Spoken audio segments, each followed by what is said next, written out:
Chapter 2, The Myth. There is one great European myth of adultery, the romance of Tristan and Iseult. In the midst of our chaotic conduct and piercing the jumble of moral systems and immorality which the chaos fosters, there are purely dramatic moments when this mythical shape looms out like a watermark. It is then a bold and simple design, a kind of archetype of our most complex feelings of unrest.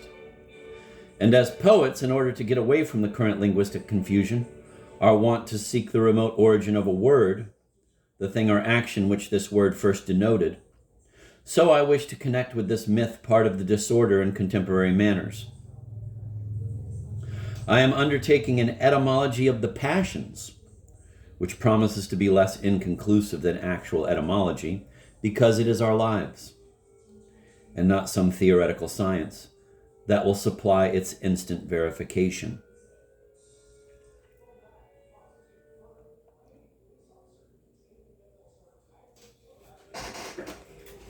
It may at once be asked if the romance of Tristan is indeed a myth, and if in that case to try to analyze it is not to destroy its charm. But we are no longer at the stage of supposing that the mythical is tantamount to unreality or illusion. Too many myths now display their indisputable power over us, and yet abuse of the term has made a fresh definition needful. Speaking generally, a myth is a story, a symbolical fable as simple as it is striking, which sums up an infinite number of more or less analogous situations. A myth makes it possible to become aware at a glance of certain types of constant relations and to disengage these from the welter of everyday appearances.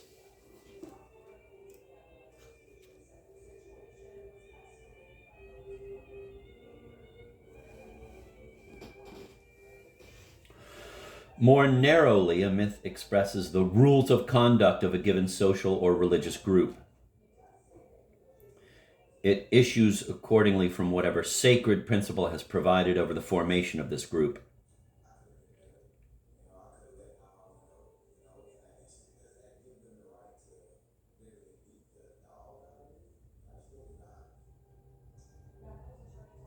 Symbolical accounts of the life and death of gods, legends accounting for either sacrifices or the origin of taboos, are examples of myths. It has frequently been noted that myths never have an author.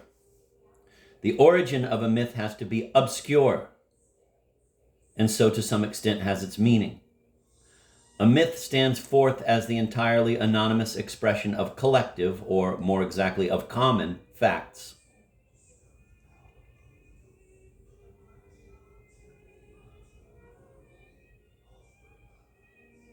Therefore, a work of art, whether poem, tale, or novel, differs radically from a myth. The validity of a work of art depends on nothing but the talent of its author. What matters about it is exactly what does not matter as regards a myth: its beauty, or its verisimilitude, together with all its qualities of singular success, such as originality, skill, style, etc. But the most profound characteristic of a myth is the power which it wins over us, usually without our knowing. If a story, an event, or some leading human figure may turn into a myth, it is precisely by virtue of coming to hold sway over us, though against our will.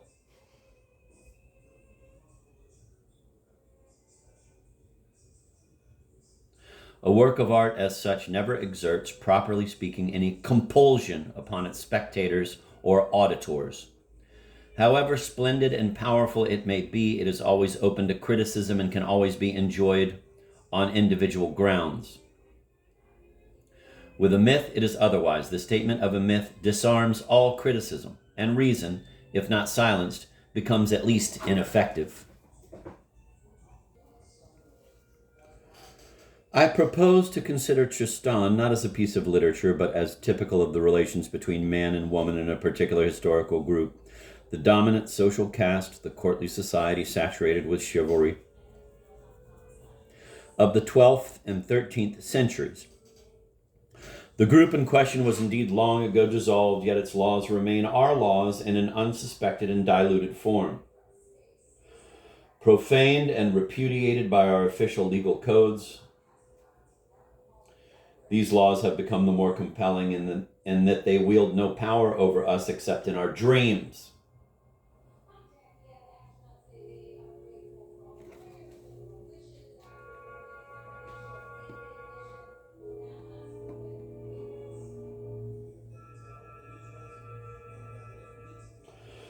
The Tristan legend has many features indicative of a myth. First of all these is the fact that the author, supposing the legend to have had one, and only one, is entirely unknown.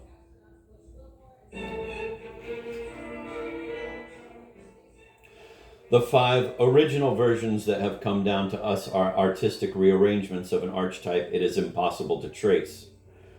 Critical comparison makes it easy to eliminate the individual vagaries of the 5 authors. When I come below, chapter 5, to analyze the content of the legend, I shall neglect such variations, because they are very easily accounted for by ephemeral circumstances or else by the personal tastes of each writer.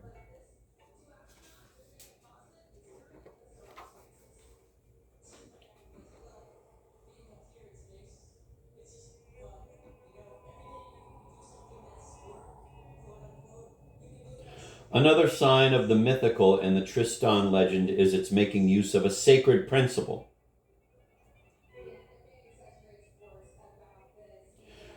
In order to forestall misconception, I must insist that I am concerned only with the Tristan legend as written. That alone is what I refer to wherever I speak of the original myth. No doubt much can be made out of the sacred attributes of the characters of Tristan and Iseult, or Esselt, in Celtic mythology. And unquestionably, many details of the bardic oral tradition were incorporated with the legend. But it is equally certain that none of the 5 authors, neither Beryl, Thomas Eilhart, nor the author of the Roman en prose, nor the author of La Folie Tristan, had been initiated to this tradition. Not one of them is aware of the sacred and symbolical significance originally inhering in the characters whose loves he relates. Moreover, the myth of passionate love is all contained in the legend, as this was set down by 12th century poets after they had endowed it with a new significance. And that alone is what is still active within us today.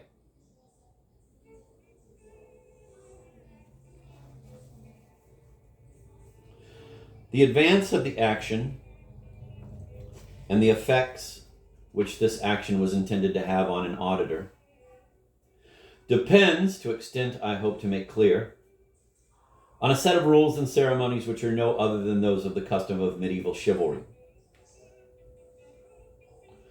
And the orders of chivalry were often called religions. A religion is what Chastelain, the 15th century Burgundian chronicler, calls the Order of the Golden Fleece.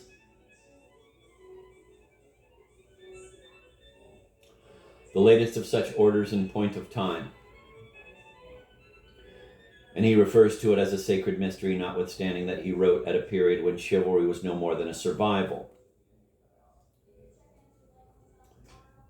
J. Huizinga, in The Waning of the Middle Ages, says, quote, medieval thought in general was saturated in every part with the conceptions of the Christian faith.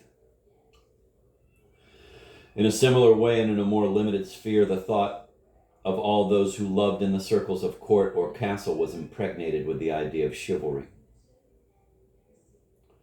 This conception even tends to invade the transcendental domain.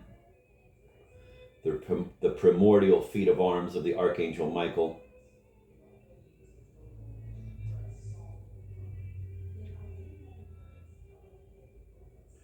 is glorified by Jean Molinet as, quote, the first deed of knighthood and chivalrous prowess that was ever achieved. End of quote. From the Archangel, quote, terrestrial knighthood and human chivalry, end of quote, take their origin, and insofar are but an imitation of the host of the angels around God's throne.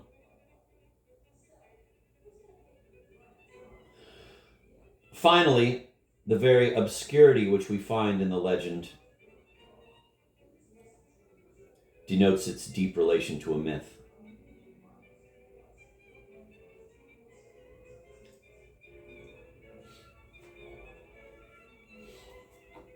Again, from Huizinga, The Waning of the Middle Ages, Quote, the conception of chivalry constituted for these authors Froissart, Monstrelet, Descouchy, Chastelain, Lamarche, etc., a sort of magic key by the aid of which they explained to themselves the motives of politics and history.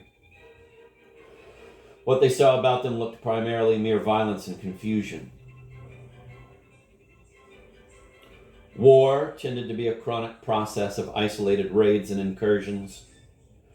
Diplomacy was mostly a very solemn and very verbose procedure, in which a multitude of questions about juridical details clashed with some very general traditions and some points of honor.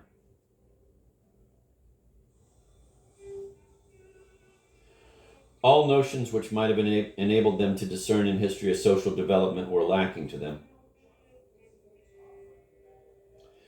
Yet they required a form for their political conceptions, and here the idea of chivalry came in.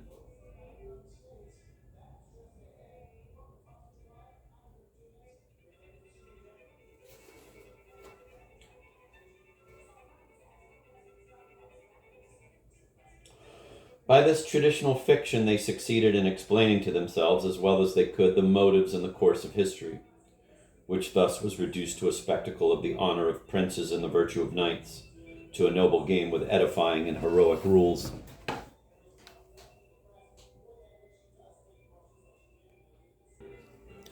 I'm going to reread that second quote from Huizinga, The Waning of the Middle Ages. The conception of chivalry constituted for these authors, Froissart, Monstrelet, Descouchy, Chastelain, Lamarche, etc., a sort of magic key by the aid of which they explained to themselves the motives of politics and history.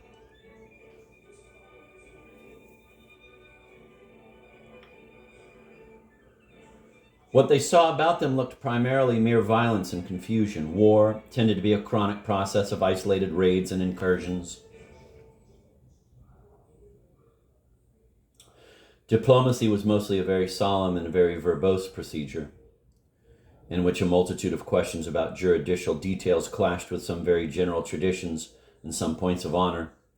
All notions which might have enabled them to discern in history a social development were lacking to them.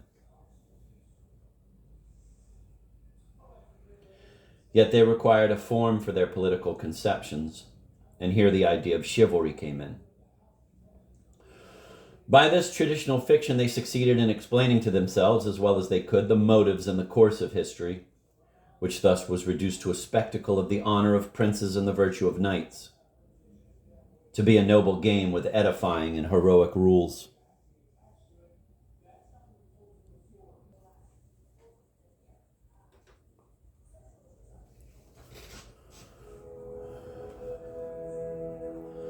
Finally, the very obscurity which we find in the legend denotes its deep relation to myth.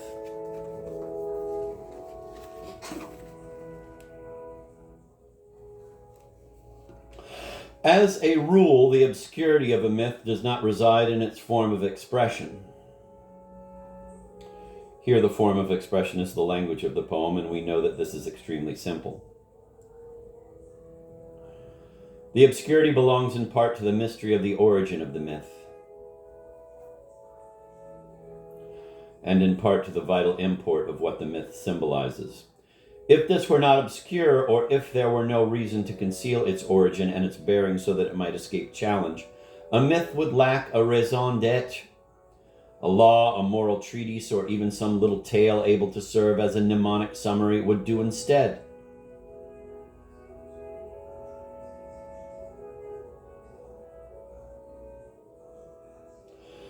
No myth arises so long as it is possible to keep to the obvious and to express this obvious openly and directly. Let me repeat that sentence.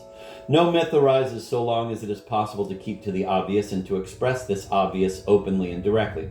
On the contrary, a myth arises whenever it becomes dangerous or impossible to speak plainly about certain social or religious matters, or affective relations, and yet there is a desire to preserve these, or else it is impossible to destroy them.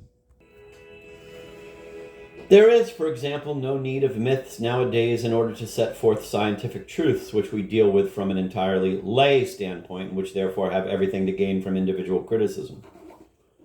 But a myth is needed to express the dark and unmentionable fact that passion is linked with death.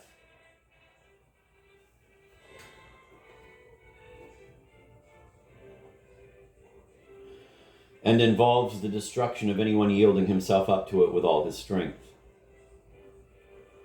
For we have wanted to preserve passion, and we cherish the unhappiness that it brings with it. And yet at the same time, both passion and unhappiness have stood condemned in the sight of official morals and in the sight of reason. Hence, thanks to the obscurity, we have been able to receive and enjoy imaginatively the disguised content of the myth.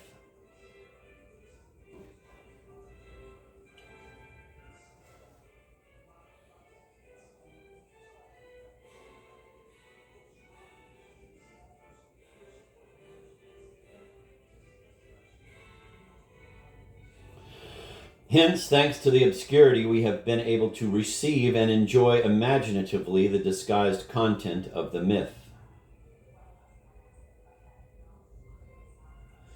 And yet have not grown sufficiently aware of the nature of this content to be confronted by the contradiction. In this way, certain human facts which are, we either realize or suspect, fundamental, have escaped challenge. The myth expresses those realities to the extent exacted by our instinct, but it also veils them to the extent that broad daylight and reason might imperil them. Here the form of expression is the language of the poem. Number 2. The kind of reason I have in mind here is the profaning activity that operates at the cost of what is collectively sacred and emancipates the individual from the compulsions which this exerts. Although rationalism has been raised to the status of an official doctrine, we ought not to forget its strictly sacrilegious, antisocial, and disruptive power. The origins of the mythical romance of Tristan are unknown or but half known. Its nature was once sacred,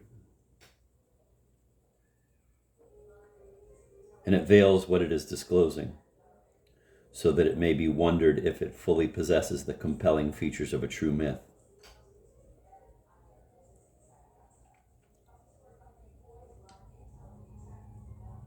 The question is not to be shirked. It carries us into the heart of the problem and shows the problem to be important for the present day. In the 13th century, the rules of chivalry did indeed operate with absolute compulsion. But in the romance, they are introduced only as a mythical obstacle and as ritualistic figures of rhetoric.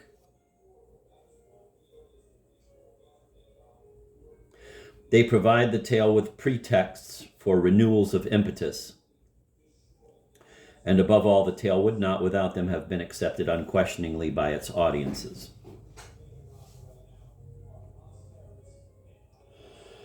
It has to be recognized that these social ceremonies are means of obtaining allowance for an antisocial content.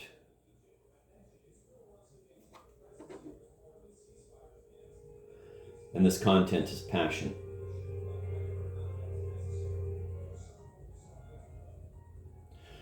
In this context, indeed, the word content acquires its full force. The rules of chivalry literally contained the passion of Tristan and Isolde. And only on that condition was the passion open to being expressed in the twilight of a myth.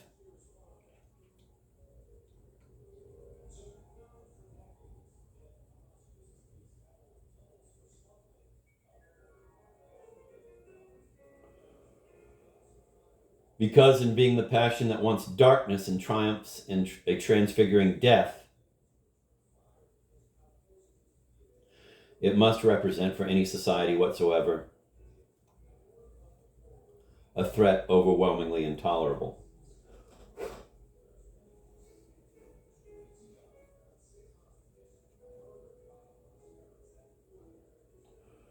The social groups then in existence had therefore to be capable of withstanding it by means of a strongly framed structure, so that, while obtaining an outlet, it nevertheless did not do too much damage.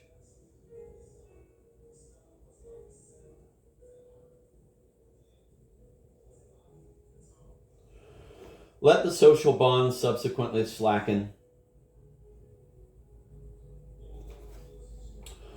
or the social group disintegrate. And the myth must cease to be such in the strict sense. But what it then loses in compelling force and ability to be communicated in a veiled and tolerable guise, it gains in occult influence and in lawless violence.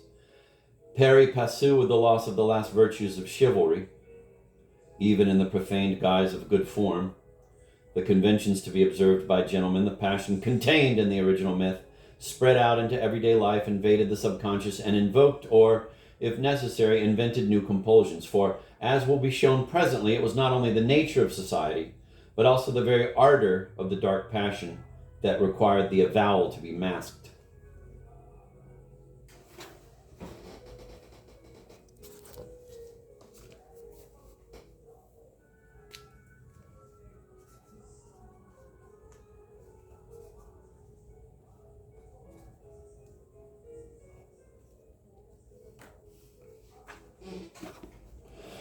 The myth itself, in the strict sense, was formed in the 12th century at the very time the leading caste was making a great effort to establish social and moral order. The intention was indeed to contain the surges of the destructive instinct.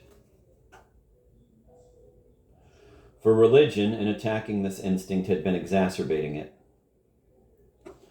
Contemporary chronicles, sermons, and satires show that in this century there occurred an early, quote, breakdown of marriage, end of quote, and the breakdown made a vigorous reaction imperative. The achievement of the romance of Tristan was thus to set passion in a framework within which it could be expressed in symbolical satisfactions. Rather, with the same aim to the same effect, the church took paganism into its ritual.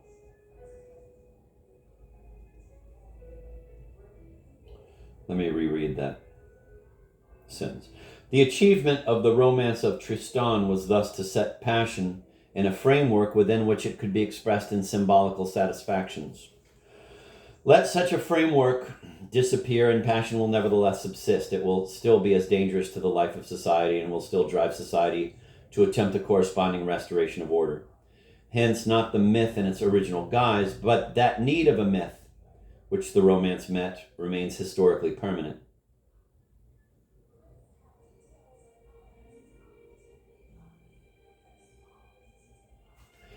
Enlarging my definition, I shall henceforth intend by the term a myth this permanence of a type of relations together with the corresponding reactions. The myth of Tristan and Isolde I shall consider to be not merely the romance, but the peculiarity which the romance illustrates.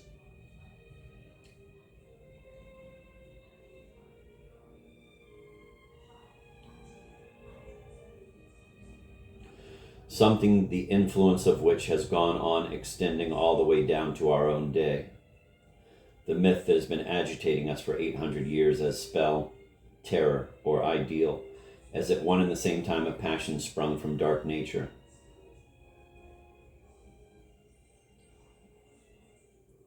An energy excited by the mind and a pre-established potentiality in search of the coercion that shall intensify it. In having shed its original guise, it has merely become more dangerous. Fallen myths can distill venom, even as the dead truths alluded to by Nietzsche.